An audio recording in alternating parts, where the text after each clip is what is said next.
नमस्कार माझ्या मित्रमैत्रिणींनो, स्वागत आहे तुमचं माझ्या यूट्यूब चॅनलमध्ये।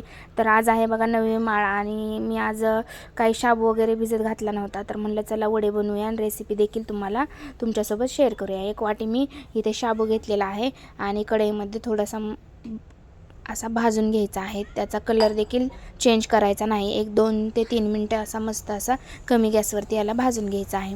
त्यानंतर ह्याला एक ताटामध्ये मी थंड करण्यासाठी काढून ठेवलं। तोपर्यंत इथे आपण हिरवी मिरची आणि त्याच्यामध्ये थोडंसं मीठ टाकून मिक्सरला वाटून घेऊयात। आता हे देखील आपल्याला इथे लागणार आहे। त्यानंतर आता आपले हे थंड झालेत शाबू, तर ते मिक्सरमधून मी बारीक करून घेणार आहे। बघा, अगदी बारीक देखील नाही पेस्ट करायची आणि अगदी मोठी देखील नाही। आणि त्यानंतर इथे मी भगरीचं माझं थोडंसं पीठ राहिलं होतं, का तर आज लास्ट उपवास आहे, उद्या तर उपवास सुटतात, त्याच्यामुळे मी ते देखील ह्याच्यामध्ये टाकलं होतं। आणि बटाटे 2-4 बटाटे उकडलेले टाकून त्याच्यामध्ये हिरवी मिरची टाकून अजून चवीनुसार थोडंसं मीठ ह्याच्यामध्ये ॲड केलेलं आहे। आता हे पूर्ण असं मिक्स करून घ्यायचं। त्यानंतर ह्याच्यामध्ये थोडंसं पाणी टाकून घ्यायचं आहे।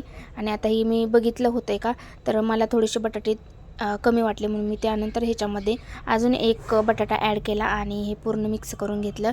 आणि अशा पद्धतीने हे वडे बनवून घेतले आहेत। बघा, खायला देखील खूप टेस्टी लागतात, क्रिस्पी होतात वरतून आणि आतून असे सॉफ्ट, असे मस्त शिजले पण जातात, आतमध्ये कच्चे राहण्याची म्हणजे भीती नाही आहे। तर आता इथे तेल देखील गरम झालेलं होतं, मी पाहिजे तशा आकारामध्ये आपण वडे बनवून घ्यायचे। मी आता इथे असे बनवले होते आणि जे आपण शाबू वडे बनवतो ना चपटे, ते तसे देखील बनवले होते। बघा, हे आता मी पूर्ण असं तेलामध्ये तळून घेतलेलं आहे।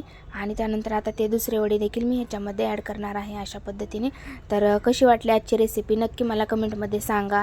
आणि माझ्या चॅनलला कोणी नवीन असेल तर नक्की सबस्क्राईब करा, बेल आयकन दाबायला विसरू नका। कमेंटमध्ये नक्की सांगा आजची रेसिपी कशी आहे।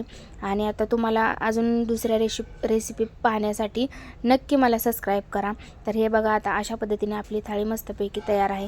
आणि इथे मी तुम्हाला फोडून देखील आतून दाखवणार आहे की कशा पद्धतीने आपले हे जे वडे झालेले आहेत। बघा, वरून एकदम क्रिस्पी झालेले आहेत आणि आतून एकदम सॉफ्ट असे झालेले आहेत।